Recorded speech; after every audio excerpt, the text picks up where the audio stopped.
Thank you, Dr. Finkelstein, for touching my grief. In September of 2008, I had an opportunity of meeting a grandson of Mahatma Gandhi, and he shared with me that he has been blacklisted by the Anti-Defamation League for comments he made about the state of violence in Israel. He also shared with me and my family that he had an opportunity to meet with Yasser Arafat when he was being held in his compound back in the day, and asked Arafat to consider taking a very Gandhian approach and having the people, the refugees, the Palestinian refugees of Jordan, line up along the river Jordan, and march in the tens of thousands across the border as a right to return. And I would like your comment on that. Thank you. Actually, that would have been the subject of my remarks this afternoon had it not been for the events in Gaza. I do have opinions on that topic, and I just feel as a moral consideration, in the current circumstances, it just doesn't seem the proper place to be counseling the Palestinians the virtues of nonviolence. In the current circumstances. I mean, right now, at this moment, as things calm down, I have strong opinions, and they are closer to the ones that you expressed, but I won't do it now. I don't think it's right. That's just the way I feel about it. I'm not going to tell them now to be nonviolent after what Israel did. And I want to make one point. I'm not sure what his grandson told you, and I'm sure his grandson knows Gandhi's works, but there's a lot of misunderstanding about Gandhi. Gandhi was not a categorical pacifist. His views were very clear. He says, I prefer that people use nonviolence. I think it's morally superior. I believe it's as effective as violence to achieve your goals, but with much less cost. However, he enters two qualifications. Number one, you have no right to tell people they must use nonviolence. Because he says, and I'm quoting him, according to the current standards of right and wrong, violence is allowed. And so you can't suddenly say everyone has the right to use it except the Palestinians. No, you can't do that. And he's very clear on that. Number two, Gandhi is also very clear, and it will come as a surprise to many of you. Gandhi says, if you do not have it in you to act non-violently, and for him it's a very high standard. For him to act non-violently means to be willing to go, as he puts it, smilingly and cheerfully into gunfire and allow yourself to be blown to bits. That's for him what non-violence meant. To march right into the gunfire and allow yourself to be killed. But he says a lot of people don't have it in them. And he says if you don't have it in you to meet that standard, and you are humiliated, abused by someone else, then he says, you better hit back. And you better hit back hard. Because for Gandhi, there was nothing more disreputable than cowardice. If you read his writings, the two themes you keep reading are manliness and manhood, which he prides, and cowardice, which he loathes. And he says, if you don't have it in you to be nonviolent, don't go running away and using as a pretext that you're nonviolent. He says if you run away, you're running away because you're a coward. If you can't be nonviolent, and you're being insulted, you're being abused, then you have an obligation to hit back and hit back hard. That's the real Gandhi, not the Hollywood Gandhi.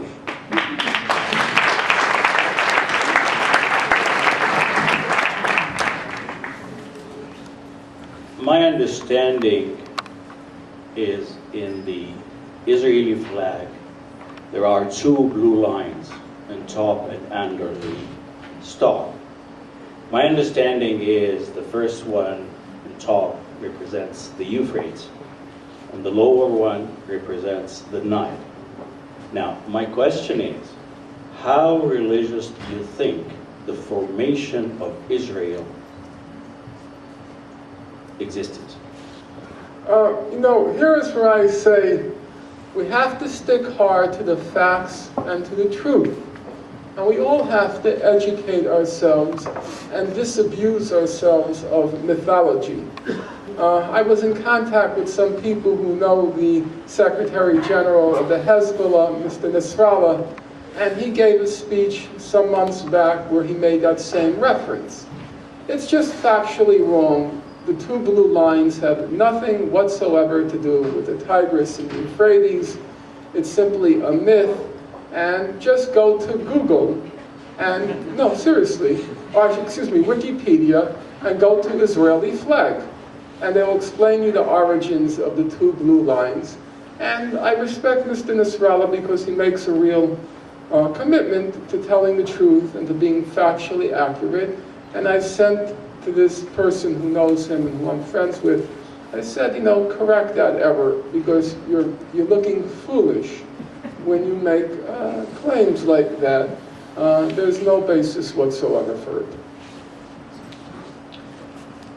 Dr. Finkelstein, you mentioned in your talk earlier that you noticed a change in among Jews in the United States who were speaking out against what Israel was doing. I was wondering if you could comment on Jews in the state of Israel itself who were marching by the tens of thousands against the latest aggression in Gaza. Well, again, we have to be accurate. We have to free ourselves of illusions.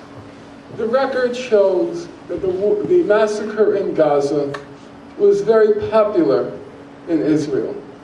The polls consistently showed throughout the massacre the support hovering at around 90% of the Israeli population. And that included the so-called Peace Now liberals like A.B. Yehoshua and David Grossman. There were, of course, the honorable and eternally to be honored descents of people like Gideon Levy and Amira Haas, but we shouldn't confuse Gideon Levy and Amira Haas with the Israeli population any more than we should confuse Noam Chomsky, Howard Zinn, and Amy Goodman with the American population. If I just may briefly quote, after Gideon Levy went through the numbers of children killed, he writes, "The Israeli public's shocking indifference to these figures is incomprehensible.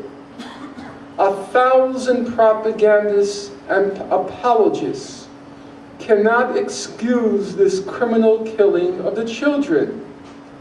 One can blame Hamas for the death of children, but no reasonable person in the world will buy these ludicrous, flawed, propagandistic goods in light of the pictures and statistics coming from Gaza. But the fact of the matter is, 90% of the Israelis did buy those goods. And we have to be honest about that, I think." Yes, Dr. Finkelstein, thank you very kindly for putting it the way it is. Someone said that society is hypnotized and that only a drastic dehypnotization can save it. I know you referred to our Prime Minister. From his office comes the word that they will support Israel almost unconditionally. I have a similar word directly from the office of Mr. Ignatieff. To me, this dreadful saga of tragedy that has occurred for half a century and more is really, when it comes right down to it, do you agree, a moral and an ethical dilemma and a crisis in the West, in our political structure and so on. I mean, I get the word from a constituency office, or a conservative one here, that the Jewish people have chosen people of God. Therefore, it's all okay. And this is actually what we're facing. Now, this strikes to me as a form of psychosis. What is can you give us any kind of a direct and directed method of trying to overcome this incredible hypnosis? Well, first of all, I don't think people are hypnotized anymore. I think the reality, for those who maintain, for whom there was a residue of doubt, this last massacre dispelled the doubt. The main hypnosis begins, or psychosis, with the claim that these people, Harper, Ignatieff, and the rest, that they are supporting Israel. Not to mention your absolutely ghastly press and media. I just find it unbelievable. I look at some of those editorials in the Globe and Mail, and it's like, beam me up. There is no intelligent life in Canada. What is going on here? Really, it's breathtaking. But the important point is, they're not supporting Israel. These are whores of war. They're just prostitutes selling themselves to the highest bidder. This is not supporting Israel. Israel, if it continues on this path, there can't be any doubt that it's going to be destroyed. You can't keep carrying on this way when you are so small, so tiny, when you become in many respects westernized, and that means soft, and you're creating here and there more and more Hezbollah-like armies, which you will not be able to defeat. You cannot. And what was most astonishing about this war, this massacre, was the level of Israel's own self-delusion. It was saying, we've now demonstrated, and this is literally what they were saying, we have now demonstrated our military prowess again after Lebanon. Military prowess. 1/3 of your casualties were children. The whole population was defenseless. This makes up for your defeat against the Hezbollah? Is that how you interpreted it? That's complete and total delusion. And it's a delusion to believe these people are supporting Israel, Harper, Ignatieff, and the rest. They're supporting Israel's destruction. Some of you may take glee in that prospect. I do not. I see no virtue or value in any country or society or people being destroyed. Israel definitely needs a few knocks on its head. I'm serious. To shake it up. There are other cases of satanic societies. Germany was one. Highly militarized, very racist. It's a real paradox that the best thing that ever happened to Germany was Nazism. It was god-awful, the worst thing to happen to its victims.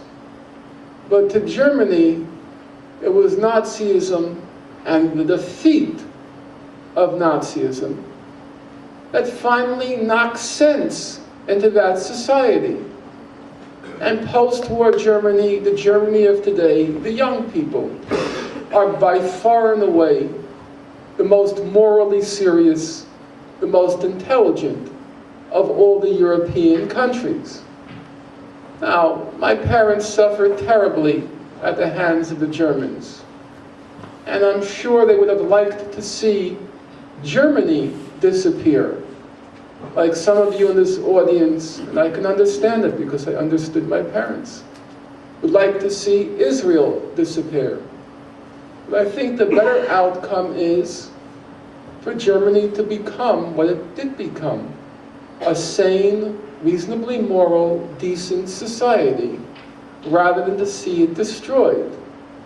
And these people who you talk about supporting Israel, they're not supporting it, they're supporting its destruction. They've put it on a path which it can't possibly survive much longer. The level of delusion, illusion, complete maniacal sickness of that society. It's really a horror to behold. But illness and sickness are not good things. And those who care about Israel would not be encouraging it in this direction. So that should also be part of our message. We should keep saying that Mr. Ignatieff and Mr. Harper and the Globe and Mail and the Vancouver whatever, they are destroying Israel. And if and when that eventuality comes to pass, the blood will be on their filthy, filthy hands, the filthy hands of the whores of war.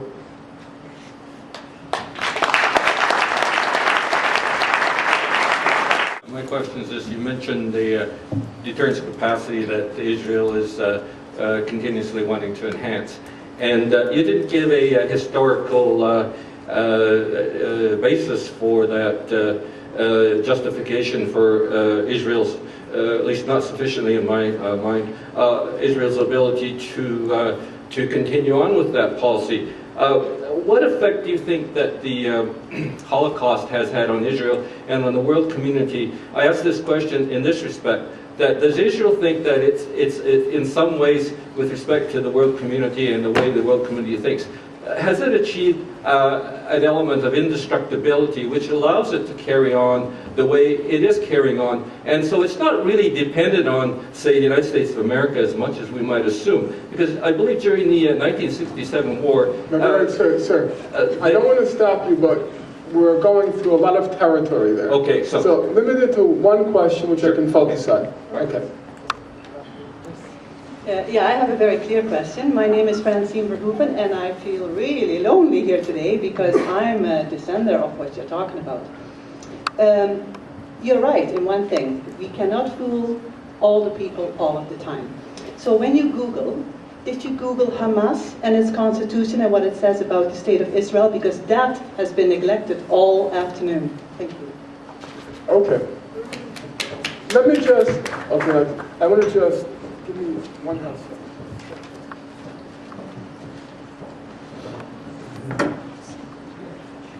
Okay. Please.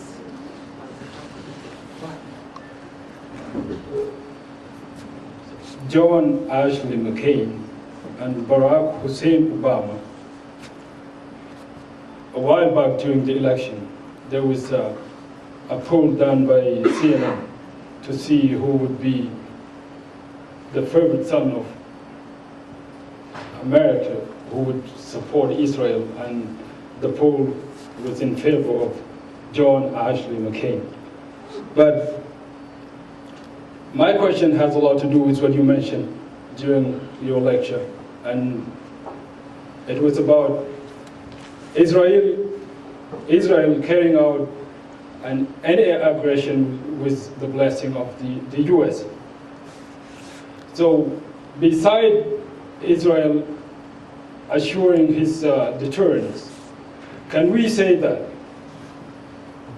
because Barack Hussein Obama was the least favorite, and Israel doesn't know what is going to become of him regarding his policy towards Israel, can we say that this massacre that happened in Gaza, could it be because of the unknown of this guy who is coming? The other question has I'm going to have to limit to one, because I'm not going to get to it. But I'd be happy to answer the one that you just asked. Yeah, this one is very important, and it has a lot to do with the solution that you propose, which is two-state solution. And yeah, we know a lot about the suffering of the Palestinians, but the solution is what are we looking for here? So you mentioned two-state solution. When I look back to 1948, there was no state of Israel. And when I look back decades, I don't see Hezbollah on the map there. And when I look very close, I don't see Hamas there. So these organization and the state of Israel, they just came up, like I remember from my old country, I just remember Palestine. I don't even know Israel. So when you say that take your stuff and get out of there, out of where? Like Israel become a reality. Hamas is a reality now that the world has to deal with it, and Hezbollah is a reality has to deal with it. So this two-state solution, because when I go back to Oslo, I see Israel built a lot of territory in the Palestinian territory. So what about one-state solution? Thank you. I think I should start. Are you going to make a remark in support of Israel? Is that what you want? You do. Okay, so let me just let you jump to the head of the line, because there's been an imbalance, so I'd like to endeavor. And let's just try and make it quickly, but you have your right. You have your right. Okay, so my question is simply this. I'm not coming to necessarily refute anything you've said today, although I may not agree with all of it. Not the point for this question. My question is, you've been going on about the death tolls and the murdering that's been going on of the Palestinians by Israel. And that appeals to people's sense of emotion. And we should all have emotion, we should all have sympathy. But I haven't heard you making a lot of logical arguments because from a logical standpoint, it almost seems that both sides are wrong. There seems to be no logical argument that would hold up in a sane court of law that Hamas is without fault. And that is my question is, do you feel that Hamas is without its severe faults? Okay, so let's try to go methodically and efficiently through the questions. I think it's correct to say that Israel has exploited the colossal suffering of the Jews during World War II to give it moral immunity in the world.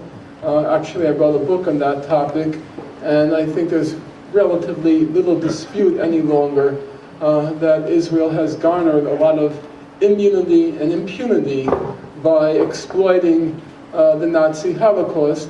I also think that's pretty much over, that the Nazi Holocaust, which was used as a form of political blackmail, that people have tired of it.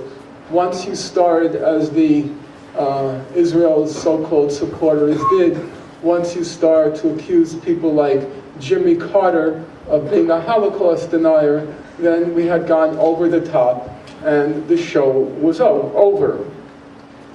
On the question of the Hamas charter, I go back far enough to remember when Israel's apologists like to wave the PLO charter the more Arafat said he wanted to negotiate a settlement, the more they whipped out the charter and said, what about the PLO National Charter? What about the PLO National Charter?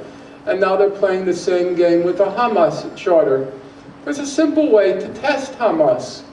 They say they're willing to negotiate in the two-state settlement in the June 67 border. Go to the negotiating table with them and see whether or not they're willing. That's not difficult to do. The question is, do you want a settlement or do you want a pretext for appropriating another people's country? If you want a settlement, you look for any opportunity to settle things diplomatically. You know, the Soviet Union had a charter. I don't remember when the Soviet Union entered into diplomatic relations with the United States, anyone said that Mr. Stalin had to renounce the Communist Manifesto. I don't. Last line of the manifesto, workers of the world unite. You have nothing to lose but your chains. You have a world to win. Nobody said that that was a condition for negotiations. The Soviet Union had to renounce the Communist Manifesto, had to renounce Lenin's State and Revolution. This is all just sheer nonsense. It's excuses thrown in the way because of what Israel fears the most, those Palestinian peace offensives. As to the question of the relationship between the massacre in Gaza and the Obama presidency, I think that there's relatively little to hope for from Mr. Obama. I think that's another illusion, and to use that gentleman's expression, it's a form of American psychosis to believe that this person is going to change very much. But it's possible that they wanted one last shot at, so to speak, shot at Gaza before Obama took office, because there is a gray area, we can acknowledge that, in what he'll do. There was a fellow who says, if we look back, we look back, we look back, there was no Israel, we look back, we look back. Well, you know, if we look back far enough, there was also no Canada, there was no United States, there was no Latin America, there was no Europe, there was no nothing. There was just, you know, humanity emerging in Tanganyika. If we look back far enough, we have to deal with contemporary realities. Some of you may like them, some of you may not. Israel is a member state of the United Nations. It has the same rights and responsibilities as any other member state of the United Nations. And so far as I know, the international community has not called for its abolition. And I say we have to stand by basic principles of truth and justice, and those principles include that Israel is a state. Now, some of you may not be happy with that fact, but I got news for you. There are an awful lot of countries in the world which are not happy that the United States is a state, and they would like to see the United States abolished. And in terms of harm inflicted on the world, well, I know I was sitting next to a Mexican woman, and I know there's a Mexican proverb, poor Mexico, so far from heaven, so close to the United States. You know, there are a lot of places which like to see the U.S. abolished. I'm not a patriot by any stretch of the imagination, but I don't support the abolition of the United States. I'm sorry, I don't. You know, I think it needs to be radically changed, but abolished, no. And I have to be, as I say, hold fast to those basic principles of justice. Justice means applying the same principle across the board. I'm not going to call for the abolition of the state of Israel, even though far long ago it didn't exist, but long ago, neither did I. As the last speaker said, seemed to suggest that I lacked in logical argumentation. I lacked in, presumably logical argumentation means I was lacking in facts and in reason, and the audience can judge for themselves whether that's an accurate description of the presentation I made this afternoon. It would be foolish of me, not to say embarrassing, for me to have to demonstrate that fact to you. You're all perfectly intelligent and able to do so. The speaker also seemed to suggest that I was too emotive, playing too much to passion in my presentation. Generally, I don't like to do that, but there is something to be said about respect for the dead. And since Israel has made a whole business out of evoking passions for the Nazi Holocaust, I don't see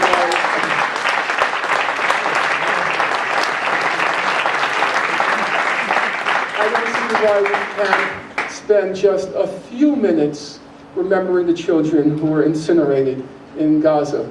As to whether or not I think Hamas is a perfect organization, whether I think it has committed crimes and made errors, yeah, of course I think so. But we have to look at burdens of responsibility, and we have to look at the factual record. And the factual record is very clear, and everybody in this room knows it.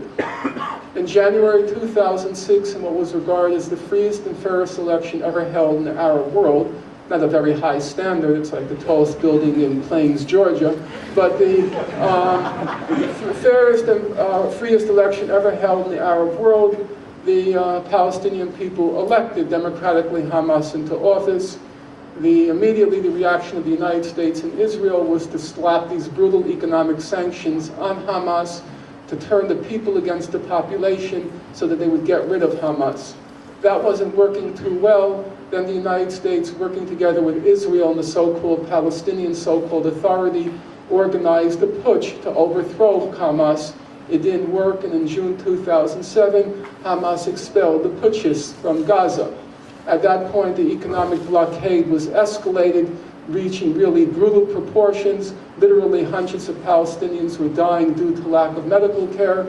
In June 2008, to quote the official Israeli publication, Hamas entered into a ceasefire with Israel, carefully kept that ceasefire. Again, quoting from the Israeli publication, Israel only entered into ceasefire because of the intention to attack Hamas, not to keep to a ceasefire.